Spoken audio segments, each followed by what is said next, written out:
Oi pessoal, eu sou a doutora Maria Fernanda, hoje eu estou de volta com mais um tema para vocês e hoje a gente vai falar sobre um transtorno que é mais recente na psiquiatria, que é o transtorno explosivo intermitente. O transtorno explosivo intermitente ele é muito conhecido também como a síndrome do Hulk e ele se percebe naquelas pessoas mais com pavio curto. Ele é considerado um transtorno do impulso. O que é o impulso? É quando eu faço algo sem pensar. E aí, quando eu vou pensar, eu me arrependo e falo, putz, não precisava ter feito daquele jeito, podia ter respondido de uma outra forma. Então, nesses casos, o paciente ele tem uma dificuldade para controlar a agressividade dele, apresentando ataques de fúria que geralmente são desproporcionais aos fatos que causaram. Aquela coisa, não, tudo bem, eu pisei na bola, mas não precisava ter tido essa reação tão grave quanto que você teve. É importante a gente saber que não é todo mundo que tem um ataque de fúria que vai ter o transtorno explosivo intermitente. Essas explosões, elas têm que ter um padrão, então elas têm que acontecer pelo menos 2 a 3 vezes na semana, por pelo menos 3 meses, ou o paciente tem que ter, ao longo de um ano, pelo menos 3 grandes explosões. Aí sim a gente consegue começar a pensar nesses ataques de fúria como fazendo parte de um transtorno. E é importante, é preciso que isso seja recorrente e não só secundário a uma situação banal de estresse. Então, por exemplo, uma coisa é eu ficar brava porque eu tô na fila e alguém furou a minha fila e eu vou me irritar. Outra coisa é eu, em qualquer momento, me irritar com poucas coisas e me irritar de uma forma exagerada. Tá? Então, o paciente com transtorno explosivo intermitente, ele nunca consegue premeditar o ataque. Aquilo que eu falei, é do impulso. Quando eu vi, eu já fiz.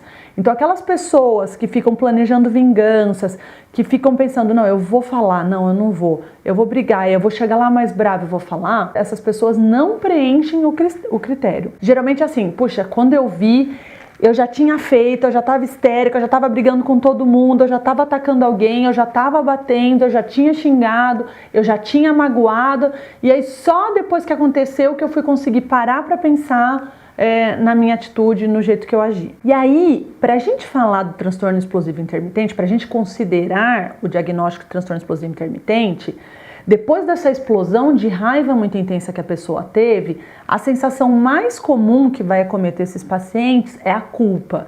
Então eles vão se arrepender, vão ter muita vergonha do que eles ocasionaram ali naquela situação. Muitas vezes eles ficam deprimidos, choram demais e muitas vezes pensam, poxa, tem alguma coisa errada comigo, não é possível. Pacientes portadores do transtorno explosivo intermitente, eles geralmente manifestam uma baixa tolerância à frustração. Então, as coisas não saírem do jeito que eles gostariam já incomoda eles muito mais do que incomodaria as outras pessoas. E por conta disso, eles desenvolvem uma incapacidade para gerenciar a raiva e a hostilidade deles. E eles ficam então instáveis afetivamente por conta dessa dificuldade de controlar as emoções. E por isso, eles podem muitas vezes adquirir comportamentos de risco e de violência. Qual é a causa do transtorno explosivo intermitente? Como a maioria dos transtornos psiquiátricos, nós nunca temos um único fator desencadeante. A gente sabe que as principais causas envolvem causas biológicas, que é a alteração na quantidade de serotonina, na disfunção da serotonina, hereditariedade, fatores ambientais, aspectos pessoais da pessoa, psicológicos e o ambiente social. Todos esses fatores é que vão contribuir para a existência, para desenvolver aí o transtorno explosivo intermitente. Mas uma coisa interessante da gente colocar é que a criança ela aprende muito por modelação. Então, quando ela vê o pai ou a mãe com um comportamento agressivo, isso vai desencadear uma ansiedade maior nela e ela pode acabar usando isso como modelo. E é muito comum. A gente vê que geralmente as pessoas que têm um transtorno explosivo intermitente têm já alguém na família que tem uma dificuldade para lidar com momentos de frustração, de raiva e que são mais agressivos. Para a gente diagnosticar como transtorno explosivo intermitente, a gente só pode fazer esse diagnóstico depois de uma avaliação psiquiátrica e uma avaliação psicológica.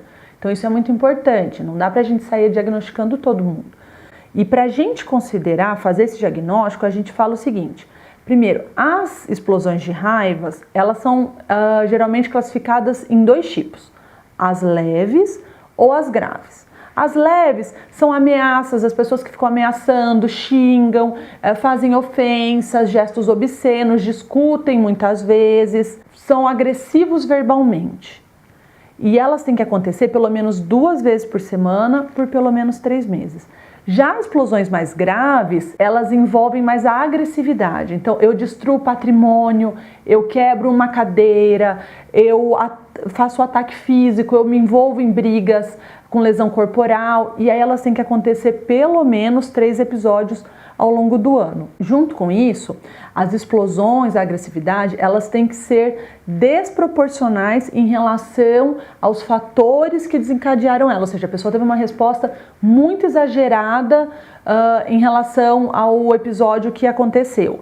Junto com isso, elas também não podem ser premeditadas, como eu falei, vão ser impulsivas. E elas não vão ter por finalidade, eu vou fazer isso para intimidar, eu vou fazer isso porque eu quero mostrar que eu tenho poder. A pessoa não pensa, quando ela viu, ela já fez. E essas explosões, elas têm que causar um sofrimento muito grande para o indivíduo que apresenta.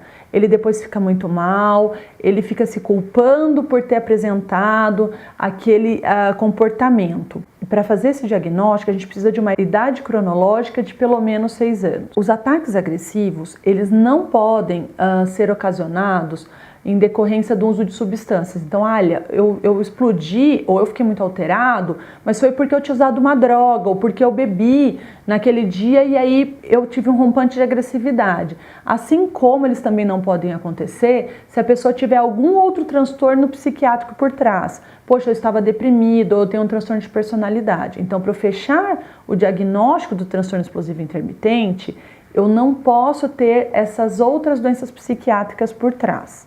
Tá, Maria Fernanda, e como que eu sei identificar se eu tenho esse problema?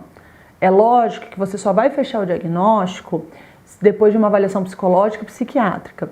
Mas a gente tem 5 perguntas que ajudam as pessoas a fazer uma triagem e tentar observar se eles se enquadram dentro do diagnóstico ou não. Então, a primeira pergunta que a gente faz é: você explode pelo menos 2 vezes na semana? A segunda pergunta é: os seus comportamentos agressivos, eles são desproporcionais aos fatos que geraram? Você costuma não premeditar esses comportamentos agressivos?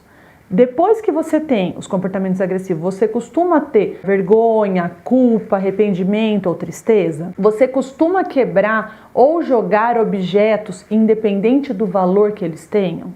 Nem todos os aspectos questionados têm que estar presentes, mas se você tem uma maioria de respostas de sim para essas perguntas que eu fiz, vale a pena buscar uma avaliação. Essa dificuldade de gerenciar a raiva, ela acaba trazendo muito prejuízo na vida dos pacientes. Muitas pessoas, inclusive, só vão buscar tratamento depois que já sofreram grandes perdas na vida amorosa, na vida profissional. Muitas vezes, os próprios familiares não aguentam mais aquele comportamento da pessoa. O tratamento para quem sofre do transtorno explosivo intermitente, ele é uma combinação de medicações com terapia. Nas medicações, a gente costuma usar os antidepressivos, que vão ajudar na ansiedade, na depressão e controlando um pouco esses impulsos.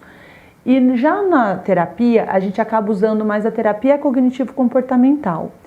Com a terapia, o paciente vai desenvolver, ele vai ter ferramentas para ele conseguir gerenciar o sentimento de raiva e conseguir externalizar as emoções deles sem os rompantes de agressividade.